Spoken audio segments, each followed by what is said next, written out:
Japan, 1645. In the damp, crushing silence of Reigandō Cave, the most dangerous man who ever lived is losing his final duel. Miyamoto Musashi, a name that once made armies tremble, is now a ghost of his former self. He has no army. He has no land. He has no master. He sits in the dark, the rattle of death in his lungs, but his hand remains steady. He is writing, not a memoir of his 61 undefeated duels, but a final transmission. 21 sentences he called the dokkodo, the way of walking alone. These are not suggestions. They are the scars of a life lived in the mouth of death. They are the final distillation of a man who realized that a sword can only kill an enemy, but silence can kill the ego. Most people will watch this and see a story of a long-dead samurai. A few will watch this and find a mirror. Over the next 20 minutes, we will walk through the 3 gates of Musashi's final transmission. By the end, you will understand why Rule 17 is the only thing standing between you and a life of mediocrity. Pillar 1. The Gate of Reality. Before he was a saint, he was a monster. To understand the first gate, we must look at a man who had lost everything. Takizo, the wild youth, was hunted like an animal through the mountains of Miyamoto. He was chained in a dark cell for years with nothing but his own madness for company. It was in that darkness that he realized the foundation of all strength. Accept everything just as it is. Notice that he does not say like everything. He does not say approve of everything. He says accept. In our modern age, we are at war with reality. We spend our days mourning a past we cannot change and fearing a future that hasn't happened. We bleed mental energy wishing our partners were different, our jobs were easier, or our bodies were younger. This is the leak that drains the soul. Musashi's genius was realizing that power only exists in the now. If you are fighting reality, you are fighting a ghost. By accepting there is, you stop being a victim. You stop the emotional bleed. You don't have to like the storm, but you must acknowledge its power before you can navigate through it. To understand this obsession with reality, we must look at the night at Ekijo-ji. The Yashioka clan, humiliated by Musashi in previous duels, set a trap. They didn't bring one man, they brought an army of hundreds. They brought archers, musketeers, and swordsmen. They waded in the tall grass outside the temple, shadows among shadows. A normal man would have relied on hope. He would have prayed to the gods for a miracle. But Musashi relied on the first law, acceptance. He accepted that he was outnumbered. He accepted the terrain. He arrived hours early, hiding in the bush, watching the hunters become the hunted. When the moment came, he didn't fight their army, he fought the leader. He struck like a bolt of lightning, ending the head of the house in a single movement, and then he disappeared into the woods. He didn't stay to prove his bravery. He stayed to win. He saw the reality of the situation, accepted the odds were against him, and moved with a precision that only comes from a mind free of delusion. How many times have you entered a battle in your own life, a business deal, a confrontation, a personal crisis, carrying the delusion that it should be easier than it is? When you stop wishing for an easy fight, you finally start fighting effectively. This brings us to the first 7 laws of reality. 1. Accept everything just as it is. 2. Do not seek pleasure for its own sake. 3. Do not, under any circumstances, depend on a partial feeling. 4. Think lightly of yourself and deeply of the world. 5. Be detached from desire your whole life long. 6. Do not regret what you have done. 7. Never be jealous. Think about that third rule. Do not depend on a partial feeling. How many times has your life been derailed because you acted on a temporary emotion? Anger, lust, a sudden burst of excitement. These are partial feelings. They are clouds passing over the mountain. Musashi was the mountain. He felt the clouds, but he did not move for them. In a world driven by vibes and instant gratification, Musashi calls for the full feeling, the cold, hard logic of their objective mind. If you are angry, wait. If you are desperate, wait.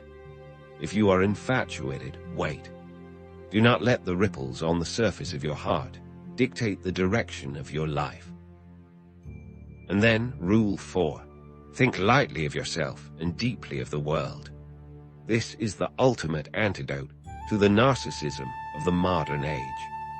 We are obsessed with our brand, our identity, and how we are perceived. Musashi tells us to make ourselves small.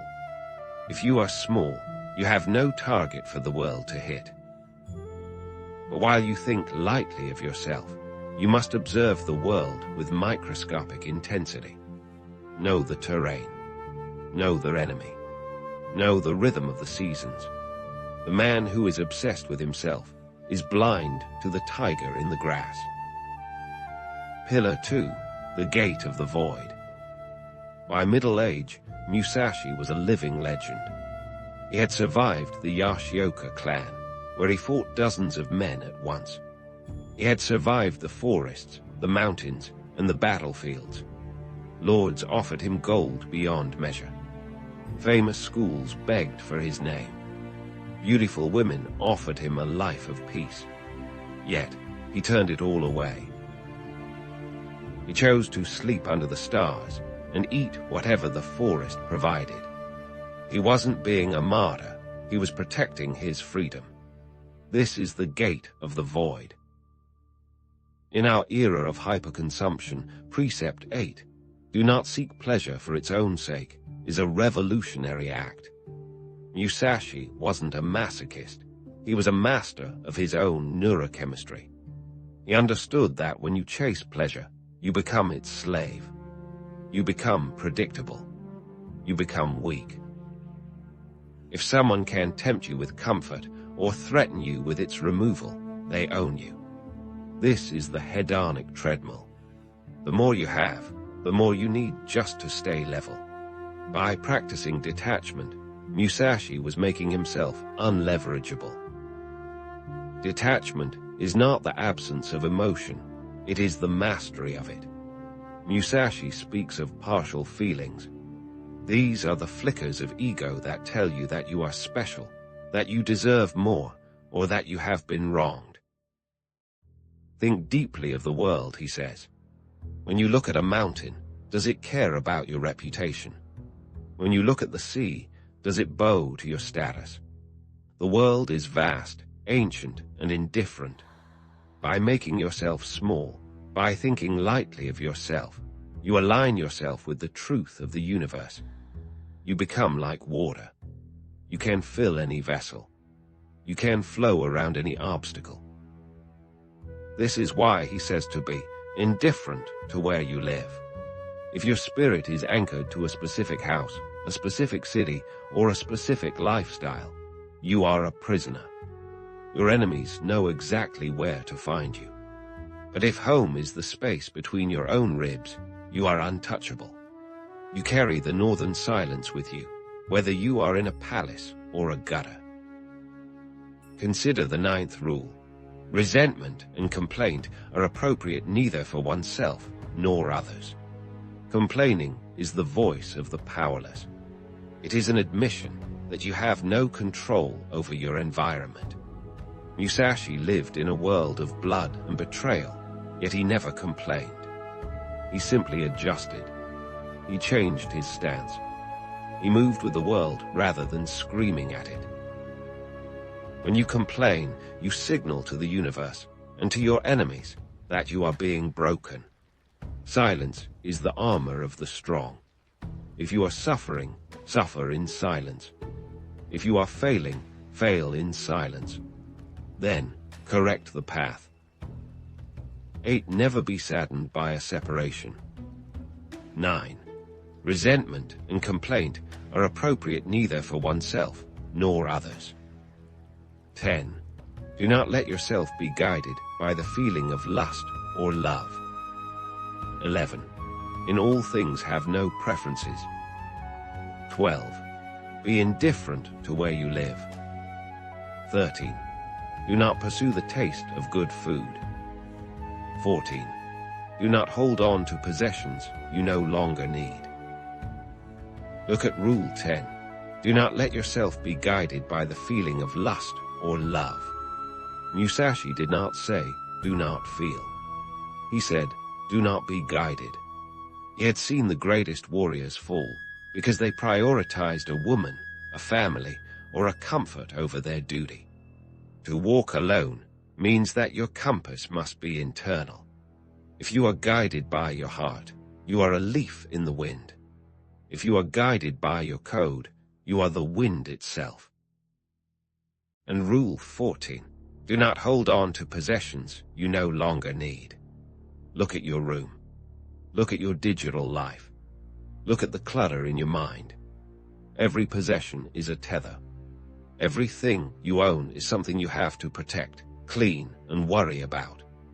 Musashi knew that every luxury is a potential bribe. If you can be indifferent to where you live and what you eat, you can walk anywhere on earth. You are truly free. Imagine Musashi standing at the edge of a village. He has his 2 swords. He has his 1 robe. He has nothing else. The local lord offers him a mansion to teach his sons. Musashi looks at the mansion, then at the open road. He knows that if he takes the house, he can no longer speak the truth. He can no longer move at night. He becomes a bird in a golden cage. He bows, turns, and walks back into the silence. Pillar 3, the gate of eternity. Now we reach the final gate. This is where Musashi becomes unbreakable. We find ourselves on the shores of Ganryu Island in 1612. His greatest rival, Sasaki Kojiro, stands waiting.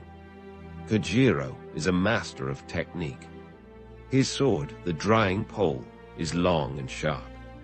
He is dressed in fine clothes. He is checking his reflection in the steel. He is worried about his fame.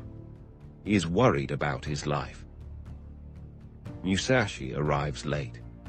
He has carved a wooden sword out of a broken oar. He looks like a beggar. But as he steps onto the sand, the duel is already over. Musashi won because he followed Precept 17, do not fear death. This is the ultimate paradox. Fear of death is the root of all hesitation. It is the reason you don't take the risk. It is the reason you stay in a job that kills your soul. It is the reason you stay quiet when you should speak. You are terrified of losing your life, your money, your reputation. Musashi entered 61 duels already dead. Because he had accepted their end, he had nothing to lose. And a man with nothing to lose is the most dangerous force on the planet. Your body is your comfort zone. Your honor is your word. Most people die at 25, but aren't buried until 75, because they abandoned their honor to keep their body comfortable. They traded their purpose for a paycheck and a soft bed. Musashi died at 61, but he was more alive in his final breath than most men are in their prime. 15. Do not act following customary beliefs. 16. Do not collect weapons or practice with weapons beyond what is useful. 17. Do not fear death. 18. Do not seek to possess either goods or fiefs for your old age. 19. Respect Buddha and the gods without relying on their help. 20. You may abandon your own body, but you must preserve your honor. 21. Never stray from the way. Rule 15. Do not act following customary beliefs. Society is a factory designed to produce average. It gives you a script. Go to school, get a job, buy things, stay safe, don't stand out. Musashi burned the script. He realized that customary beliefs are just the collective fears of the weak. To be a warrior is to be a heretic. You must question everything, every law, every tradition, every social norm. Does it make you stronger, or does it make you manageable? Rule 19. Respect Buddha and the gods without relying on their help. This is the core of self-reliance. You are the architect. You are the carpenter. You are the warrior. Do not wait for a miracle. Do not wait for someone to save you. Musashi's gods were silent, and he preferred it that way. It meant the victory belonged to him alone. When you pray for help, you are admitting that you are not enough. Musashi's prayer was his training. His worship was his discipline. And finally, Rule 21. Never stray from the way. The way is not a destination. It is the act of walking. It is the discipline you show when no one is watching. It is the refusal to compromise your soul for a moment of ease. People often ask, when is the work done? When can I relax? Musashi's answer was, never. The moment you start walking the path, the weeds begin to grow. The moment you think you have arrived, you have lost. The final revelation. The candle in Reigandō Cave is flickering. Musashi sets down his brush. The 21st sentence is finished. He has given us the map, but he cannot walk it for us. The ink is drying on the 21 precepts, and the old master is closing his eyes for the last time. Musashi's cave has been empty for nearly 400 years. But the silence he found there, that same silence is waiting for you. We live in a world of noise. We are surrounded by voices telling us what to think, how to feel, and what to buy. We are terrified of being alone because when the noise stops, we have to look at ourselves. We have to face the void. Musashi tells us that the void is not a place of fear, it is a place of power. When you walk alone, you are no longer a part of the herd. You can no longer be steered. You are free. Most people will close this video and immediately drown out these truths with the noise of the world. They will scroll to the next distraction. They will choose the comfort of the crowd over the clarity of the path. They will stay soft. They will remain swords without a sheath, purposeless and hollow. But you are still here. You reached their end. That alone marks you as a seeker.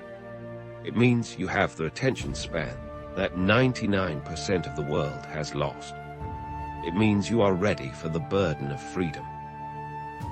If you felt the weight of these 21 principles, if you know deep down that you have been straying from your own way, then don't just leave a like.